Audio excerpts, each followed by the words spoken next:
ఒక ఊరి చివర పచ్చని మైదానంలో 4 ఆవులు ఎంతో సుఖంగా, సంతోషంగా ఉండేవి.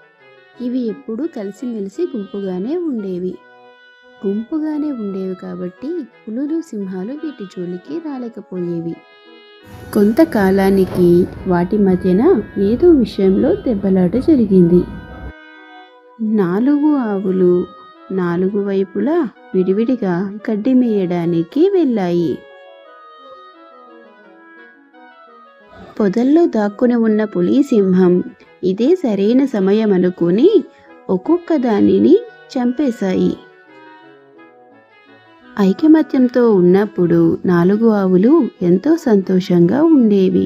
ఇలా విడివిడిగా అయిపోవడం వలన పాపం 4 ఆవులు చనిపోయాయి.